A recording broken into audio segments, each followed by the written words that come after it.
Mine erfaringer med borgerinddragelse gennem en række år er, at det altid gør et projekt meget bedre, end både kommunen og udvikleren kunne forestille sig. Nogle gange så dukker man jo op, og der er rigtig meget modstand, der er rigtig meget bekymringer på spil. Det er som altid velbegrundet, fordi det er komplicerede sager det her, og vi kan alle sammen blive klogere.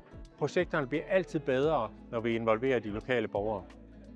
Jeg synes, det her er en super interessant workshop, som jeg tager rigtig mange ting med hjem fra. Det er fedt at være et sted, hvor der er samlet folk, både fra kommuner og fra virksomheder og organisationer, som kan give nogle forskellige inputs til, hvad skal der til, hvis vi skal have mere opbakning til de her vedvarende energiprojekter. Det er nødvendigt at få borgerne med, hvis vi skal fastholde opbakningen til grøn omstilling i Danmark. Og derfor er det fedt at være til en workshop i dag, hvor at vi får inputs fra de aktører, som er helt centrale i den planlægning.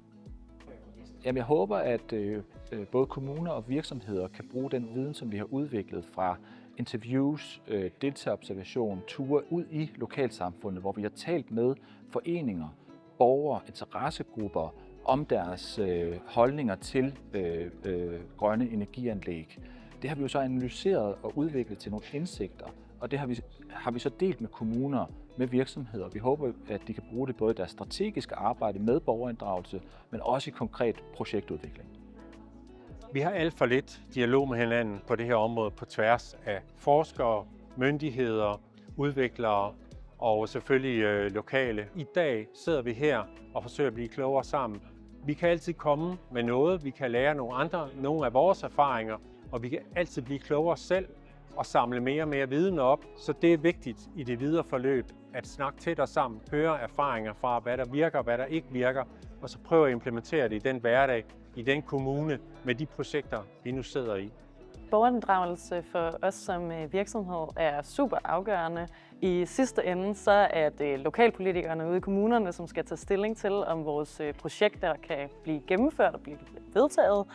Og derfor er det fuldstændig afgørende for os, at vi har borgernes opbakning til at kunne bygge lokalt. Så vi prøver at komme ind i lokalsamfundene med god dialog og en respektfuld samtale i udviklingen af de her VE-projekter. Jamen, at være en del af Mission Greenfield-partnerskabet betyder rigtig meget for os. Særligt fordi vi får et bredt netværk, både af forskere, af industrielle aktører, af kommuner, hvor vi kan dele noget viden, men hvor vi også kan blive inspireret af forskellige fagligheder, forskellige perspektiver. Altså det der med at arbejde tværfagligt i et partnerskab på tværs af sektorer er stor værdi, både for vores forskning, men også for den outreach og impact, som vi gerne vil skabe i det danske samfund.